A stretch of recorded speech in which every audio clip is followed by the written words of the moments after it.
আমরা তো আসছি মরতে এখানে, যে আসেন নেন মারেন।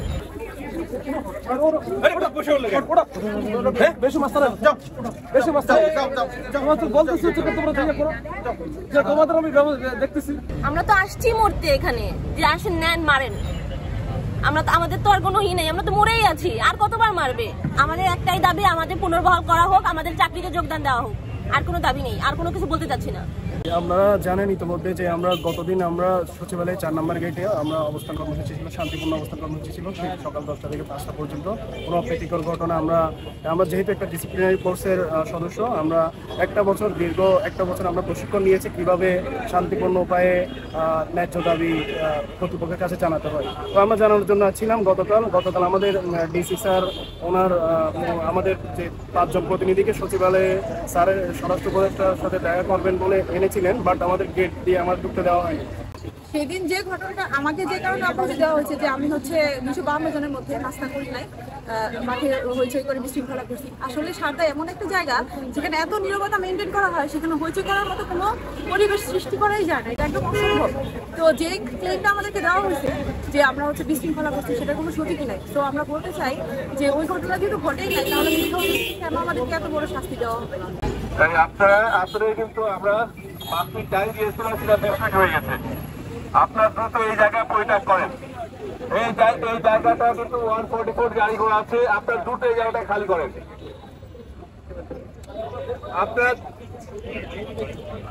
আপনারা দ্রুত এই জায়গাটা খালি করবেন। আমি অনুরোধ করছি, আপনার যে দাবি দেওয়া সেটা আপনার শান্তিপূর্ণভাবে আপনার যে প্রস্তুতি আছে সেটা মেনটেন করেন। এখানে দাঁড়ানো যাবে না, যেহেতু 144 জারি করা আছে, এখানে দাঁড়ানো যাবে না। আপনার দ্রুত এই জায়গাটা খালি করে দেন। আমরা গতকাল আপনারা জানেন আমরা সচিবালয়ে 4 নম্বর গেটে গতকাল সকাল 10টা থেকে বিকাল 5টা পর্যন্ত ছিলাম, কিন্তু আমাদেরকে একাধিকবার স্যার ডিসি স্যার বলছেন, মানে আমাদের প্রতিনিধিকে এখানে এসে দাঁড় করে রাখছেন 4টা পর্যন্ত, 10টা থেকে 4টা পর্যন্ত। তারপরে আমাদের কোনো প্রতিনিধি আমাদের সাথে যোগাযোগ করে নাই। তারা আমরা কার কাছে যাব? আমরা একদম অসহায় হয়ে আজকে বাধ্য হয়ে আমরা সচিবালয়ের মেইন গেটে এসে 2 নম্বর গেটে এসে অবস্থান নিচ্ছি, কারণ এটাই হচ্ছে আমাদের সর্বশেষ আশ্রয়স্থল, কারণ আমাদের পাশে আর কেউ নেই। আমাদের অব্যাহতি দেওয়া হয়েছে, আমরা নাকি একাডেমিতে প্রশিক্ষণ অবস্থায় নাস্তা করি নেই, তারপরে নাইট ক্লাসে যাওয়ার সময় হাসাহাসি করছি, ঠিক মতো মার্চিং করি, কিন্তু আসলে এগুলো কোনো কিছুই ঘটে নাই।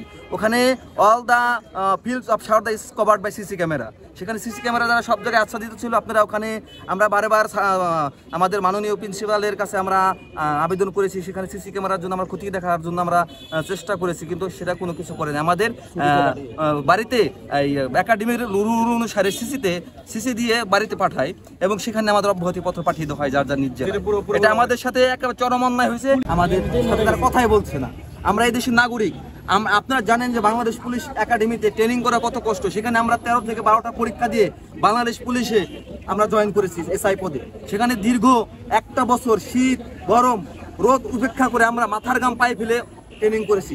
সেখানে বিনা কারণে শৃঙ্খলা ভঙ্গের একটা অজুহাত দেখে আমাদের বের করা হয়েছে। এখন আমরা পারিবারিক, সামাজিক, আর্থিক, মনস্তাত্ত্বিকভাবে আমরা ক্ষতিগ্রস্ত। আমরা সামাজিকভাবে, পারিবারিকভাবে দাঁড়াতে পারছি না। সবাই বলে তুই না পুলিশ ছিলি, আমি কি বলবো?